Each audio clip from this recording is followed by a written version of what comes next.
Hey family, welcome or welcome back. I'm back on my phone.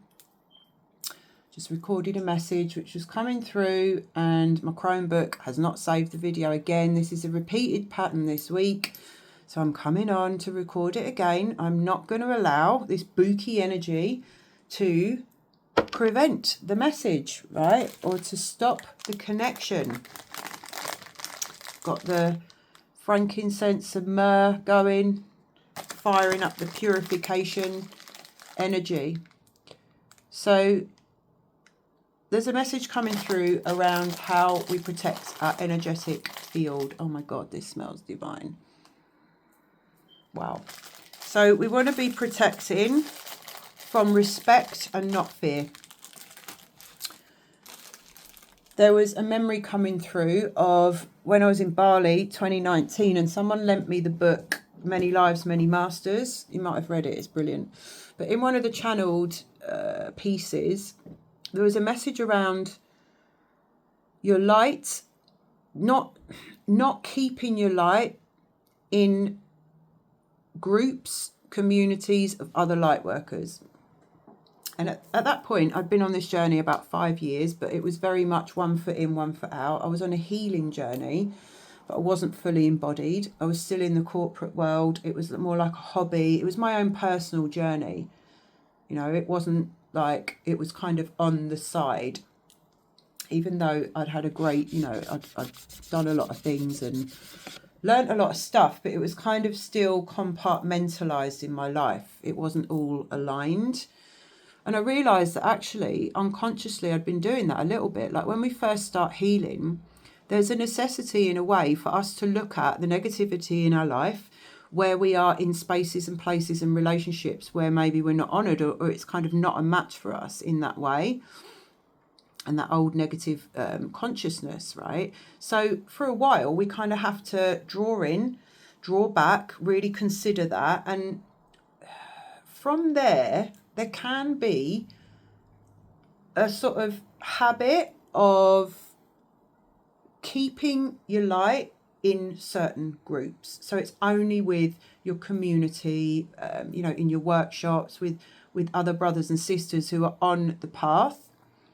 And then there are parts of us that are like, oh, I don't deal with that anymore, or that place or person is low vibe, I don't need it, I don't need the negativity. And we can kind of get a little bit, to ourselves. And the message in the book was, be mindful of that, because if you're a light bearer, earth warrior, earth angel, spiritual warrior, it's really our task. The reason that the light comes through is to shine in the dark places. Like the light is needed in the dark spaces. And the message in the book was really like, there's nothing to fear. And it really dropped in. It really hit home. It was huge for me. And it made me really reflect on myself, checks and balances, where I may have been doing that. I mean, I wasn't doing it fully because there's always been a part of me that's put myself in dark spaces from literally the age of 12, when I kind of went wild and rejected my safe, nice family home and thought, there's life out there, let's find it. So I've always kind of put myself into the contrast, and I've worked in psychiatric intensive care, which is a whole thing in itself, and in mental health services. So I wasn't doing it completely, but I noticed that I had a bit of a tendency when it come to the personal choices of who I spent time with. I'd got a little bit selective, a little bit like, So it made me check myself. And there was a really clear message moving forward that our light is meant to be shone in the dark spaces. There's nothing to fear there. There's nothing to fear in negativity and everything that we see as dark. So that was that. When we come to energetic practices to nourish, protect our field, we also want to be mindful of if we're carrying any fear there. So are we protecting ourselves from a place of fear? If so, just acknowledging that, recognizing it and reframing it. When you connect to your electromagnetic field, because that's essentially what you are protecting. It's our force field, our consciousness field that surrounds the body. Nothing can get into your body unless it has access to your field. So it's very, very important work to become conscious of your energy in a very physical way, in the sense that your electromagnetic field is a real thing and it extends around your body, contains all your codes, keys, your consciousness, and it's all vibrating in this field. When you connect to that and work with that and feel it, sense it, and come to a more sort of neutral play with that, you want to tap into an energy of respect. Like, in other words, you're protecting your energetic field because it's your consciousness, it's divine, it's your heart field, it's your essence, it's who you are. You are connected and anchored in your heart. You don't just want to give anyone access to that, but at the same time, you know that your highest service, and you can serve more people by containing your field, working with it, understanding it, feeling it, and knowing that it's an extension of your physical body. Would you let somebody just come and like do something to your body? Like, no.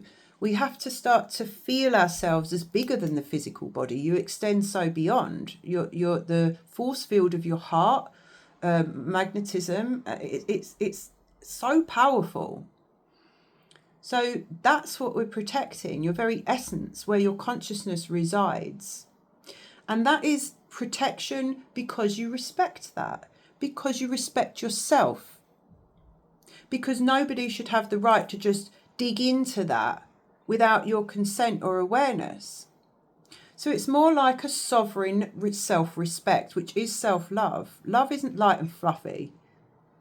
We need to, reframe that as well. Like, love has so many connotations from the past, so many attachments. It's such a loaded word. It's a bit like the word God. People have their own perspective of it based on the type of love they've experienced. And most of it in this world has been conditional for all of us.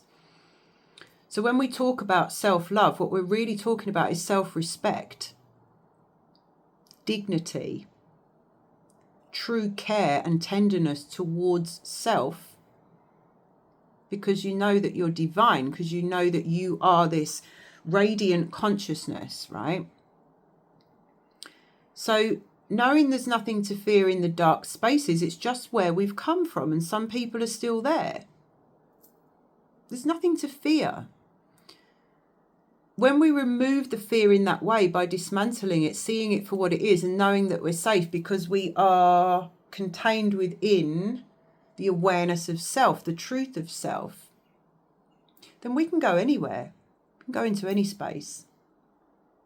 And nothing is going to, we might feel things, but nothing's going to come at us. Nothing's going to attack, nothing can attack you unless you are holding a resonant frequency inside.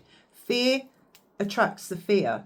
If you're holding fear around anything, the darkness itself, the concept of the devil, people talking about dark attack, all the stuff going on in the world, if we're vibrating in a state of fear, then we will experience negativity, dark attack, and all the other stuff. So we've really got to get clear on who and what we are within this field that we reside. A consciousness is not in the body's in the consciousness. It's one and the same, it's everywhere, and we radiate in many layers and many bodies beyond what we see.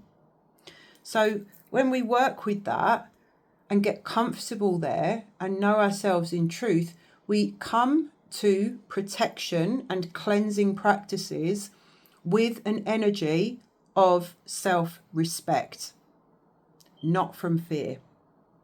So yeah, there was a message there that I called to share, checking in around who do I know myself to be? And if we're holding fear, then that's really where we need to work. Forget about anything else, because that core frequency will be vibrating within you and attracting your experience, mirroring it straight back to you. So don't focus on anything else. It's like, okay, if I've got some fear here, if something feels beyond me or more powerful than me, then really I'm looking at that identity concept that I have of myself, and how can I come to a sovereign place of self-respect. And that's where I'm kind of protecting. That's where the intention of my practices come from self-respect and not fear. I love you so much. Until next time.